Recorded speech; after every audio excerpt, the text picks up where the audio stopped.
breaking the wall to e-waste solutions for the climate. Frankline Ojiambo, Franky's Foundation, Kenya.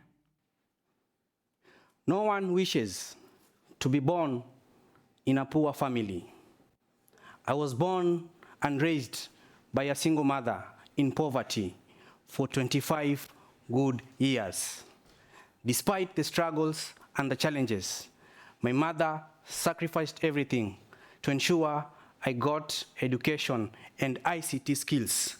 Today, I am using the same education and skills to empower the underprivileged youth and women in Kenya.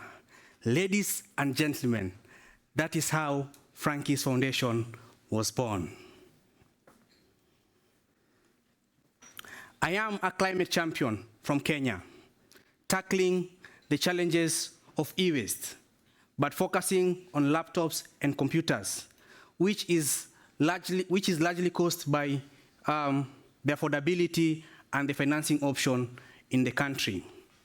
I'm also addressing unemployment among the underprivileged youth and women, with an estimated population of 10 million affected. This is according to 2019 data from the Kenya National Bureau of Statistics.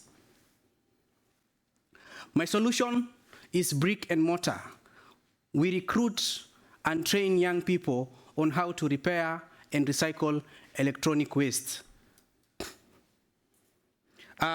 reducing the amount of waste that ends up in landfills, mitigating climate change.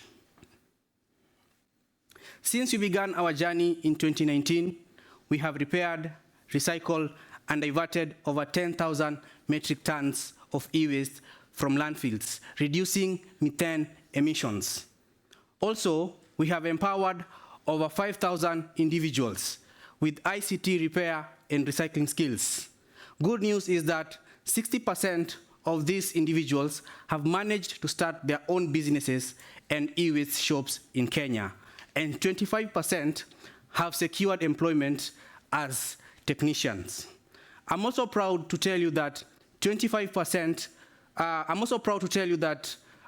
we have an increase of female graduates from our climate injustice program.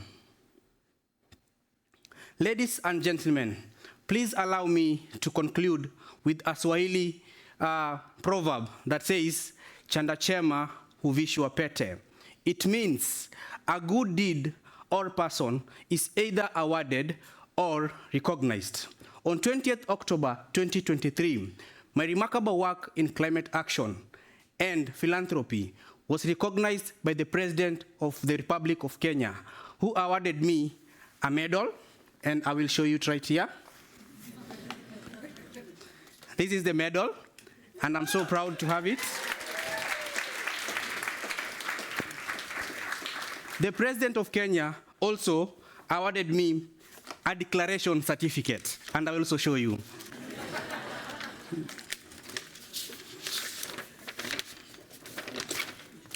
Here is the declaration certificate.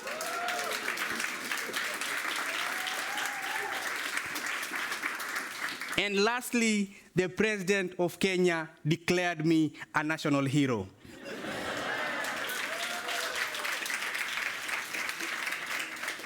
Thank you so much for listening, and the journey continues.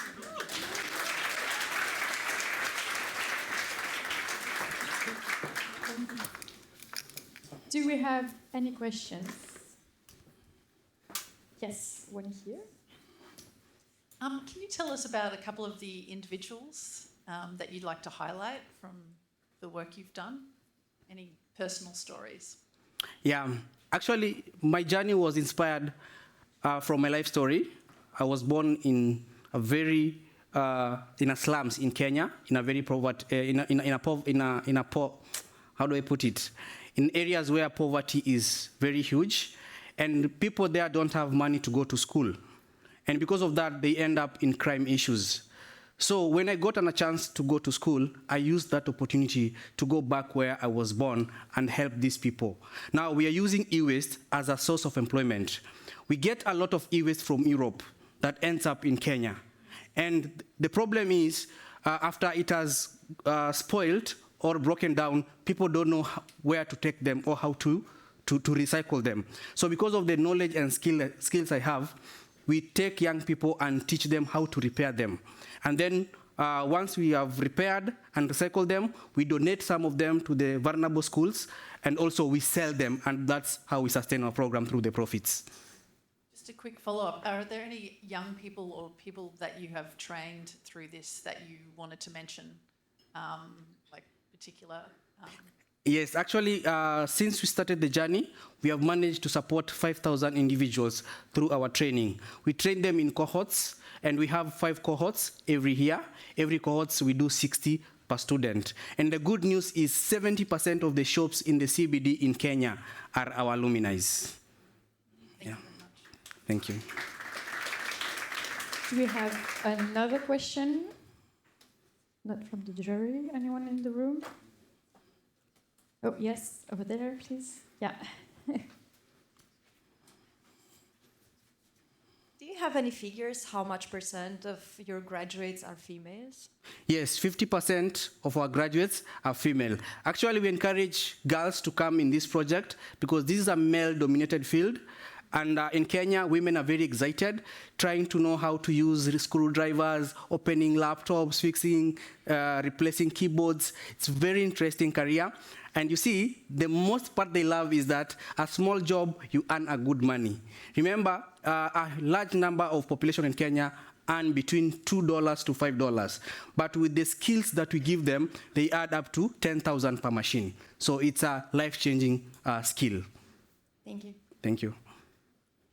We might have time for a very quick one and a very quick answer. Yes. Do you have like a criteria where you get together people? Where do you get people from for this training? Through schools or communities? How do you do that? We do it via community. We have partnered with the national government, and we go from one community to another, and that is how we get them through recruitment. Perfect. Thank you.